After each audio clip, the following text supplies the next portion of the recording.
Good morning. This morning we read from 1 Corinthians 11. It begins with a discussion or a statement about covering heads in worship. Of course, this is one of those times where we learn principles rather than laws. When the church I grew up in applied this as a law, and women always came with their heads covered. However, women spent pound after pound after pound on the hats that they wore. They wore big ones, they wore lace ones, they wore all kinds of hats, completely undermining this passage. This passage is about when you enter God's presence, don't draw attention to yourself by the beauty of your hair. Cover it up.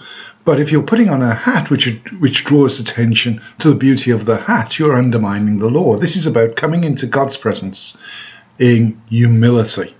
And it's not about whether you cover your head or not. In that culture, it was appropriate that a headscarf was worn. In our culture, not so much. However, the idea of coming into God's presence, not to draw attention to ourselves, not to be proud of ourselves, not to show off ourselves, but to come into his presence humbly, is still true. And then he goes on to talk about the Lord's Supper, and he said, when you gather together with your love feasts, make sure that everyone has enough to eat, that some of you don't go ahead and eat lots while another remains hungry. And don't think this is only to do with the Lord's Supper. This is to do with the way that we live our lives. It's to do with sharing with each other, with making sure that those in our fellowships who are going through tough times financially have got a means of support so that we share equally. And then he talks about the Lord's Supper. And as we break bread together, we recite this passage, for I received of the Lord that which I also passed on to you.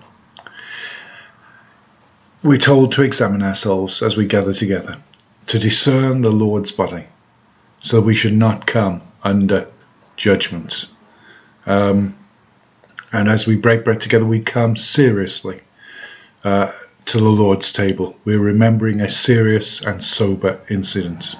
We examine ourselves, we ask the Lord to search us, and then we eat together, receiving and remembering our forgiveness, bought at a price. This great central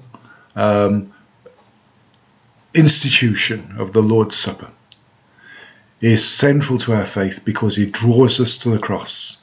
It draws us to a place of self-examination. It draws us to a place of conviction.